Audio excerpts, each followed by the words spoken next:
అందరికీ నమస్కారం. నేను మీ గంటి ఉష. నా మిత్రులకి, శ్రేయోభిలాషులకి, సబ్స్క్రైబర్స్‌కి అందరికీ కూడా కృతజ్ఞతలు, శుభాభినందనలు. అలాగే శ్రావణ మాసం వచ్చింది. తొలి శుక్రవారం అందరూ కూడా అమ్మవారిని భక్తి శ్రద్ధలతో సేవించుకున్నారని భావిస్తూ ఈరోజు చాలా ముఖ్యమైన విషయమే మీతో పంచుకోవాలి కదా! ఏమంటే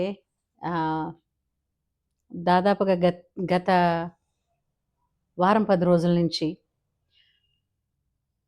నెట్టింట్లో ఒక విషయం చాలా వైరల్ అవుతోంది. అలాగే అది చెప్పాలంటే ఒక హారర్ మూవీ లాగా, లేదంటే ఒక హారర్ థ్రిల్లర్ లాగా ఉంది. కానీ సినిమా చూసినప్పుడు ఏంటంటే అదొక థ్రిల్లర్ సినిమా అని, ఒక హారర్ మూవీ అని ఎంజాయ్ చేసావేమో. కానీ అందులో జరిగే ఇన్సిడెంట్స్‌కి బేస్డ్ ఆన్ ట్రూ ఇన్సిడెంట్స్ అనేసరికి కొంచెం ఓహో! ఇలా ఉండొచ్చా అని ఆలోచించడానికే భయపడేవాళ్ళం. అలాంటిది మీకు అర్థమయ్యే ఉంటుంది. నేను దేని గురించి ఈ ఉపోద్ఘాతం అనుకుంటున్నాను. అదేనండి, ధర్మస్థలి ఘటన. అది సామాన్య విషయమా? ఒళ్ళు గగురు పొడుస్తోంది. నిద్రలు ఎవరికీ కూడా పట్టటం లేదు. ఇంకొక విషయం ఏంటంటే, ఇప్పుడు పిల్లలు బయటికి వెళతారంటే ప్రతి తల్లి తండ్రికి కూడా ఎంత భయంగా ఉందండి. వెళ్ళిన పిల్లలు క్షేమంగా ఇంటికి చేరేదాకా కూడా అందరికీ కూడా బెంగ ఉందా లేదా? చెప్పండి మీరే. ఇప్పుడు ఈ ఈ విషయం గురించి చాలామంది చాలా ఛానల్స్‌లో చాలా విశదీకరించి చెప్పారు. అందులో సందేహం లేదు. అయితే ఒకే విషయం కొంతవరకే వస్తోంది. ప్రతి ఛానల్‌లోనూ అక్కడ తర్వాత ఆగిపోతోంది. అలా అంటే మీరేమంటారు అనంటే, నిజంగానే కదండీ! అక్కడ ఇంకా ముందు మనకేమి దానిలో ముందు చర్య ఏమీ కనపడలేదు కదా! అనంటారు. ఇప్పుడు ఇన్ని ప్రతి ఒక్కళ్ళు సస్పెన్సో మూవీసో, థ్రిల్లర్ మూవీసో చూసిన అనుభవాలు చాలామందికున్నాయి. అందరూ కూడా డిటెక్టివ్‌లే. ప్రతి ఒక్కళ్ళు కూడా వాళ్ళ స్పెక్యులేషన్ ఆఫ్ థాట్ గురించి వాళ్ళకేమొచ్చింది ఆలోచన అన్నది చెప్పేస్తూనే ఉంటున్నారు. అయితే ఈ చెప్పడాల్లో ఏంటవుతోంది అనంటే, బహుశా పోలీస్ వారికి కొన్ని హింట్లయినా వెళ్ళుంటాయి. ఓకే, మనం ఈ విధంగా ఇన్వెస్టిగేట్ చేస్తే బావుంటుందా అనే ఒక సూచనలు కూడా వెళ్ళి ఉండే అవకాశాలున్నాయి. బహుశా ఈ ఇన్వెస్టిగేటివ్ ఆఫీసర్సు ఈ వీడియోస్ అన్నీ చూస్తూ ఉంటే, ఎందుకంటే ఒక్కొక్కళ్ళలోంచి ఒక్కొక్క ఆలోచన వస్తుంది. ఇదై ఉండొచ్చు కదా! అదై ఉండొచ్చు కదా! వీటన్నింటినీ బేస్ చేసుకొని పోలీస్ వారు గనక సరి అయిన చర్య తీసుకుంటే ఇంకా ఈ కేసులో ప్రగతి త్వరగా ఉంటుంది. సరే, నేను కూడా అడ్వకేట్‌ని కాబట్టి ఏపీ హైకోర్టు అడ్వకేట్ రజనీ గారు నిన్న ఆవిడ వీడియో చూశాను. ఆవిడ ఈ విషయం గురించి మాట్లాడిన మాటల్లో కొన్ని పాయింట్స్ హైలైట్ అయ్యాయి. ఆ పాయింట్స్ గురించి చెప్తాను చూడండి. ఆడేం చెప్పారు, ఆలయం చుట్టూ సీసీ కెమెరాస్ ఉంటాయి కదా! కాబట్టి ఇంత బరితెగించినతనం ఎవరు చేస్తారు? ఆ సీసీ ఫుటేజ్ చూస్తే తెలుస్తుంది కదా! ఇంకోటి, శివాలయం అంటేనే ఎప్పుడూ మనుషులుంటారు. అంటే నరసంచారం ఉంటుంది కదా! అలాంటప్పుడు ఇలాంటి చర్యలు చేసే అవకాశం ఎవరికుంటుంది అని అంటారు. ఇంకో మాట కూడా చెప్పారావిడ. సహజంగా శివాలయ సమీపంలోనే ఈ ఏమిటది బరియల్ గ్రౌండ్స్ అవి ఉంటాయి అనే అర్థాన్ని కూడా స్ఫురింపజేశారు. ఇప్పుడు శివాలయం పరిధిలో ఉంటాయి అనడం వేరు, పుణ్యక్షేత్రాలు ఉండేటటువంటి ఇప్పుడు ద్వాదశ జ్యోతిర్లింగాలున్నాయి. ఇంకా కొన్ని ప్రత్యేకమైనటువంటి శివాలయాలున్నాయి. ఆ శివాలయాల దగ్గరలో ఇలాంటి బరియల్ గ్రౌండ్స్ లేవుగా. మనం కూడా మన వీధుల్లోనూ, మన ఊళ్ళల్లోనూ ఉన్న శివాలయాలకు వెళుతున్నాం కదా! ప్రత్యేకించి అలాంటి ఏరియాస్‌లో ఉండేటువంటి శివాలయానికి మనం వెళ్ళం కదా! కదా! ఆ కార్యక్రమానికి అక్కడికి వెళ్ళిన వాళ్ళు, వాళ్ళు అలా వెళ్ళి ఆ దర్శనాలు చేసుకొని వస్తూ ఉంటారు కదా! అందుచేత ఇది ఆహ్, శివాలయ సమీపంలోనే ఇలాంటివుంటాయి అనే మాట అనడం అనేది నాకు అర్థరహితంగా అనిపించింది. ఇంకో ఇంకో మాటలో ఆవిడేంటన్నారు, ఆహ్, ఈషా ఫౌండేషన్‌లో ఉండేటట్టు ఈ ఆలయంలో ఉండరు కదా! అన్నారు. అంటే ఇప్పుడు చూడండి, ఒక చోట ఆవిడన్న మాటల్లో శివాలయంలో సహజంగా మనుషులెప్పుడూ ఉంటూ ఉంటారన్నారు. కానీ అదే ఇప్పుడు ఈషా ఫౌండేషన్‌లో అంటే అక్కడ కొంతమంది అమ్మాయిలు, అబ్బాయిలు ఇప్పుడు సన్యాసులని ఉండిపోతున్నారు కదా! కాబట్టి అక్కడ 24 గంటలు మనుషులు ఉండిపోతారు. ఆ విధంగా ఈ ఆలయంలో ఉండే అవకాశం ఉండదు కదా! అన్నారు. ఇప్పుడు దేన్ని పాయింట్‌గా తీసుకోవాలి? సరే, అలా పక్కన పెడదాం. ఇంకోటేంటంటే అన్య మతస్థులు హిందూ ధర్మం మీద మరొక బురద జల్లే ప్రయత్నమే ఇప్పుడు ఈ విధమైనటువంటి ప్రచారం అని అనిపిస్తోందన్నారు. ఇది మాత్రం కొంతవరకు సహజంగానే ఉంది. నిజమే అయి ఉండొచ్చు. ఎందుకంటే ఈ మధ్య కాలంలో హిందూ దేవీ దేవాలయాల మీద, హిందువుల మీద జరిగినటువంటి దాడులు, అది ఆహ్, శారీరక పరమైన దాడులు కావచ్చు, వాగ్యుద్ధాలతో దాడులు కావచ్చు, ఇలాంటివి ఎన్నో ప్రత్యక్ష పరోక్షాల్లో యుద్ధం జరుగుతూనే ఉంది. ఇంకొంచెం చెప్పాలంటే ఎక్కువయ్యాయి. ఆ నేపథ్యంలో అదే బాపతగా ఇది కూడా జరిగి ఉండవచ్చు. ఇలా జరిగితే, ఇలా భయపడితే ఇంకెవరు ఈ పుణ్యక్షేత్రానికి రారు కదా! ఆ విధంగా ఒక ప్రఖ్యాతమైనటువంటి హిందూ దేవాలయం మీద ఈ వాళ్ళ అక్కస్సు, అన్యమతస్థులు వాళ్ళ అక్కస్సు తీర్చుకునే అవకాశం కూడా ఉండొచ్చు కదా! అన్నారు. అది గూడా ఉండొచ్చండి. అది గూడా నిజమే కావచ్చు. కాకపోతే ఇప్పుడు కొన్ని కేసులక్కడ ఉన్నాయన్నారు. కొన్ని కేసులు, మిస్సింగ్ కేసులు, అందులో ప్రత్యేకించి ఇద్దరు అమ్మాయిలవి అన్నారు. అవి అక్కడి నుంచే జరిగినవా అన్న దానికి నిర్ధారణ పూర్తిగా కాలేదు. ఎందుకంటే అక్కడైతే అక్కడ పోలీస్ స్టేషన్‌లో ఇప్పటికీ ఈ ఎవరైతే ఈ పారిశుద్ధ కార్మికుడు చేసిన నిందలు, దాన్ని బట్టి చూస్తే ఎన్నో మిస్సింగ్ కేసులు రిజిస్టర్ అవ్వాలి కదా! ధర్మస్థలి పోలీస్ స్టేషన్‌లో. అలాంటివేమీ లేవు కదా! అన్నారు.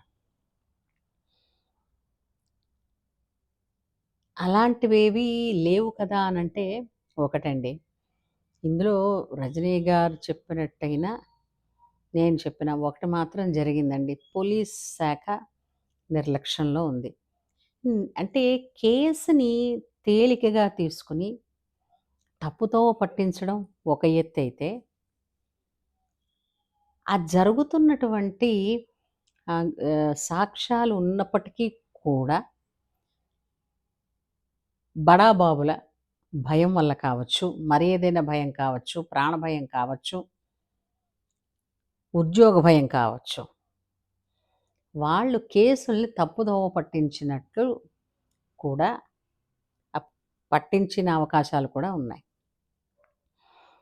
ఇంకొకటి అనుకుందాం. 1 కాదు, 2 కాదు. మోటో ఏమిటి? ఇప్పుడు ఒక మర్డర్ జరగాలంటే దాని వెనకాతల ఏదో ఒక మోటివేషన్ ఏమై ఉంటుంది? అంటే వీళ్ళేంటి ఇక్కడ ఆహ్, ఈ బాడీ పార్ట్స్ తీసేసుకొని అమ్మేసుకోవడాలు. సో, ఆ నేపథ్యంలో ఎలాగూ ఈ బాడీతో మనకి పనుండదు కాబట్టి, పని ఉన్నప్పుడే, ప్రాణం ఉన్నప్పుడే చక్కపెట్టుకుందాం అన్న రీతిలో ఇలాంటి అఘాయిత్యాలకి పాల్పడి ఉన్నట్టు అని కూడా అనిపిస్తోంది. ఏమైనప్పటికీ కూడా ఆమె చెప్పినట్టు ఏకీభవించాలి. ఇది చాలా దుశ్చర్య అని చెప్పాలి. అండ్ ఇక్కడ ఇది ఎంతవరకు నిజము అనేది తాపీగా తేల్చడం కాదండి. మన దేశంలో ఉన్నదేంటంటే ఎందుకంటే ప్రతి చట్టాన్ని, ప్రతి చట్టాన్ని మనం ఫ్రేమ్ చేసినప్పుడు తెలిసో తెలియకో అందులో ఉండేటటువంటి కొన్ని లూప్ హోల్స్‌ని వీళ్ళందరూ ఈ నిందితులనేవాళ్ళు, ఈ నిందా మార్గంలో నడిచేవాళ్ళు ఉపయోగించుకుంటున్నారు. ఇందులో సందేహమే లేదు. హ్మ్. అయితే ఇంకొకటండి. ఇప్పుడు అక్కడికది ఒక టూరిస్ట్ ప్లేస్. ఆ టూరిస్ట్ ప్లేస్‌కి ఎక్కడెక్కడి నుంచో వస్తారు మనుషులు. ఎక్కడెక్కడి నుంచో మనుషులొచ్చినప్పుడు, వాళ్ళని తప్పించడంలో పెద్ద విశేషమేం కాదు. ఈ విధంగా మిస్ చేయడంలో.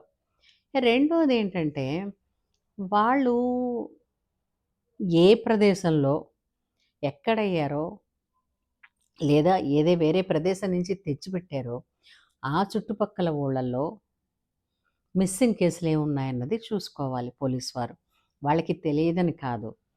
పోలీస్ శాఖ నిర్లక్ష్యం ప్రతి నిమిషానికి బేర్ చేయలేని కాస్ట్ పడుతుందండి. ఒక మనిషి ప్రాణం ఎందుకంటే ఈ కాలంలో దేన్నైనా కొనగలరు. కేవలం ప్రాణాన్ని. దేన్నైనా తయారు చేయగలుగుతున్నారు. కేవలం ప్రాణాన్ని మాత్రం తయారు చేయలేరు. ఇది మాత్రం నిజం. ఇంత నిర్లక్ష్యంగా, నిస్పూచిగా, ఇంకా చెప్పాలంటే నిర్లజ్జగా ఎలా ఉండగలుగుతున్నారు? ఏ మీకెవరికీ ఫ్యామిలీస్ లేవా? మీ ఇళ్లల్లో ఉన్నవాళ్ళు బొమ్మలా? పిల్లలు కారా? హ్మ్. వాళ్ళ ప్రాణాలకి, మనుషుల ప్రాణాలకి విలువ లేదా? ఏది పడితే అది డబ్బు చేసేసుకుంటావా? ప్రాణం లేని డబ్బుని సంపాదించడానికి ప్రాణం ఉన్న మనుషులను ఉపయోగించుకుంటావా? ఇది వివేకమా? ఇంకా ఎవరో పారిశుద్ధ కార్మికుడు అన్న మాటేంటంటే, నేత్రావతి మొదట్లో ఆయన అనుకున్న భావన, నేత్రావతి నదికి వచ్చినప్పుడు నదిలో దూకి ఆత్మహత్యలు చేసుకున్న వాళ్ళు, పొరపాటున నదిలో ఈతకి దిగి ప్రాణాలు పోగొట్టుకున్న వాళ్ళే ఇవన్నీని అని మొదట్లో అనుకున్న, తర్వాత నేను తెలుసుకున్నాను. వాళ్ళ శరీరాల మీద, ఆ బాడీస్ శరీరాల మీద ఉండేటటువంటి గాయాల గుర్తుల్ని బట్టి తెలుసుకున్నాను అన్నారు. దానికి ఇవాళ నేను ఒక ఛానల్‌లో చూస్తున్నప్పుడు చెప్పాను. అక్కడి లోకల్ ఎవరైతే ఉన్నారో పాలకులు, పెద్దవాళ్ళు, వాళ్ళొక మాట అన్నారు. సహజంగా ఇక్కడికి ఇది పుణ్యస్థలి కదా! అందుకని ఇక్కడ ప్రాణం పోతే పుణ్యం వస్తుందని వస్తారు అని అన్నాడు. ఆ అన్నవాడిని నిజంగా నేనంట చెప్పు తీసుకు కొట్టాలి. 6 ఏళ్ల పిల్ల, 8 ఏళ్ల పిల్లో అక్కడికొచ్చింది. టీనేజ్ అమ్మాయి వచ్చింది. ఓ 20 ఏళ్ల అమ్మాయి వచ్చింది. ఓ 25 ఏళ్ల అమ్మాయి వచ్చింది. ఏంటి వీళ్ళందరూ కూడా అక్కడికి చచ్చిపోదామని వస్తారా? అడిగేవాళ్ళు లేక? పుణ్యక్షేత్రానికి దేనికొస్తారు? ఆ క్షేత్ర దర్శనం, క్షేత్రంలో ఉండేటటువంటి క్షేత్ర పాలకుడు, అక్కడ ఉన్నటువంటి మూల విరాట్ అయిన దేవీ దేవతా విగ్రహాలను దర్శనం చేసుకుని, తీర్థ ప్రసాదాలు తీసుకుని, వీలైతే ఓ 2 ప్రదక్షిణలు చేసుకుని, ఇంకా ఏమైనా కుదిరితే ఒక పారాయణ ఏదో వాళ్ళు చదివేది ఏదన్నా ఉంటే ఒకటి చదువుకుని, ఇవి చేసుకుని గదూ ఇంటికొస్తారు. అంతేగాని మేము అక్కడికి వెళుతున్నామంటే చచ్చిపోవడానికి వెళుతున్నాం. ఎవడయ్యా నువ్వు వెళ్ళావేంటి అలా ఎప్పుడైనా? అలా వెళ్ళితే కూడా దర్శనం కాదు, చనిపోతే కూడా మంచిదే, మోక్షం వస్తుందనుకుని వెళ్ళే ప్రదేశం ఒక్కటే కాశీ. కానీ దాన్ని కూడా పూర్వం వెళ్ళే అవకాశాలు చాలా తక్కువ కాబట్టి, కాశీ వెళితే తిరిగి రాలేరు అన్న అభిప్రాయంతో వాళ్ళందరూ కూడా అప్పట్లో ఏం చేసేవారు, వాళ్ళ బాధ్యతలన్నీ తీరిపోయిన తర్వాత వెళ్ళేవారు. వెళ్ళిన తర్వాత తిరిగి కాశీ నుంచి వచ్చాక ఆ గంగ పూజ నెపంతో మళ్ళా అందరినీ పిలిచేవారు. అది గంగ పూజనో ఏదనో కాదు. తిరిగి ఆ మనిషి బతికున్నాడు, నేనొచ్చానర్రా అని మళ్ళీ అందరికీ కూడా తెలియపరచడానికి. ఇప్పుడు బోలెడు మీన్స్ ఆఫ్ ట్రాన్స్‌పోర్ట్ ఉంది. ప్రతి ఒక్కళ్ళు వెళుతున్నారు, వస్తున్నారు. చిన్న పిల్లల నుంచి పెద్దవాళ్ళ దాకా. చచ్చిపోవడానికి కాదు. కాశీ విశేషాలు చూడడానికి, విశ్వేశ్వర దర్శనానికి. అలాంటిది ధర్మస్థలి పుణ్యక్షేత్రానికి, ఈ పుణ్యక్షేత్రం ఇక్కడ చచ్చిపోతే పుణ్యం వస్తుందనుకోని, అవును పుణ్యం అంటే ఇలా కనపడుతుంది మూట, వస్తారు. ఏం మాట్లాడుతున్నారయ్యా? అడిగేవాళ్ళు లేక. మీరిక్కడ ఎంత లేట్ చేస్తూ ఉంటారో అన్వేషణని, అంతగా అక్కడ ఈ ఏవైతే ఉన్నాయో ఆధారాలు, ఆ సాక్ష్యాలు మిస్ అయిపోయే అవకాశం ఉంది. ఇప్పటికి ఇంకా ఇంకొకటి అనిపిస్తుందండి. 95 నుంచి 2014 వరకు అంటే సరే ఇది ఇప్పుడు 25. అప్పుడు ఈ నేరాన్ని ఆరంభించిన వాళ్ళలో ఎంతమంది బతికుంటారు? ఇప్పటికీ ఇన్నాళ్ళు లేనిది ఈ రోజున అతను చెప్పడానికొచ్చాడు. అంటే పాపభీతి ఎక్కువైపోయి వచ్చానంటున్నాడు. అది కూడా మంచిదే. చాలా మంచిది. కానీ ఇంకొక విషయం చెప్తా. ఇలాంటప్పుడే అనిపిస్తుంది కదండీ! ఈ పారానార్మల్ డాక్టర్ కూడా ఒకప్పుడు అక్కడ ఆ చుట్టుపక్కలే ఆయనకి కూడా ఒక 4, 5 పేషెంట్సు ఇక్కడ జరిగిన ఈ దుశ్చర్యల ప్రభావం వాటి మీద ఆ ఆత్మఘోష పడి లేదా వాళ్ళ తాలూకు శరీరావయవాలు వీళ్ళకి మార్చడం వలన వీళ్ళు విచిత్రంగా నార్మల్గా వాళ్ళు వ్యవహరించారు అన్నది ఒక టాపిక్ కూడా వచ్చిందని ఇందాక అలా దాసరి విజ్ఞాన్ గారి వీడియో చూస్తున్నప్పుడు నేను విన్నాను. ఇప్పుడు అనిపిస్తుంది కదండి, ప్రకృతి అన్నీ చూస్తూనే ఉంది. ప్రకృతే సాక్ష్యం. అయితే నిజంగా ఆత్మకి శక్తి ఉంటే ఈ పాటికి ఈ దుశ్చర్య చేసిన నా కొడుకులందరూ లేచిపోదురు కదా హ్యాపీగా. ఆ భయమైనా ఉండేదిగా. నెక్స్ట్ నేరం చెయ్యాలి అని అంటే చచ్చేంత భయం ఉంటుంది కదా. అంటే అంత మనిషి జన్మ చాలా శ్రేష్టమైందంటారు. ఇంతటి ఉత్తమమైన జన్మ ఎత్తి ఈ జన్మలో ప్రాణాన్ని నిలబెట్టుకోవడానికి 10 మంది నుంచి మంచి అభిమానం, ఆశీర్వాదం, అనుగ్రహం, అనుబంధం ఇవి సంపాదించుకోవాలి. ఇవి మానేసి వీళ్ళందరినీ మానసికంగా క్షోభ పెట్టి, బాధ పెట్టి, వ్యధ చెందించి, వీళ్ళందరి దగ్గర నుంచి వీళ్ళను ఉపయోగించుకొని డబ్బులు సంపాదించుకోవడం అంటే ఇంతకన్నా హేయమైన పని భూమి మీదంటూ ఉందా? తిరిగి మీకు పుట్టగతులుంటాయా? ఆ సౌజన్య కేసులో చెప్పారు కదా, ఆమెకి ప్రైవేట్ పార్ట్‌లో మట్టి నింపారు. ఎవరికి ఆ బుద్ధి పుట్టింది? ఎరా నువ్వు అమ్మకి పుట్టలే? ఆ తల్లి ఈనాడు గనక బతికుంటే ప్రతి క్షణం నీలాంటి వాడిని ఎందుకు కన్నానా అని బాధపడుతుంది. అవునా? మదర్స్ డే వచ్చిందని చెప్పేసి అమ్మకు మారు హ్యాపీ మదర్స్ డే చెప్పడం కాదు. అమ్మని, అమ్మ కాబోయే అమ్మాయిలని గౌరవంగా చూసినాడే మీ అమ్మకి మీరు చెల్లించే గౌరవం, ప్రేమ. ఏమంటారు?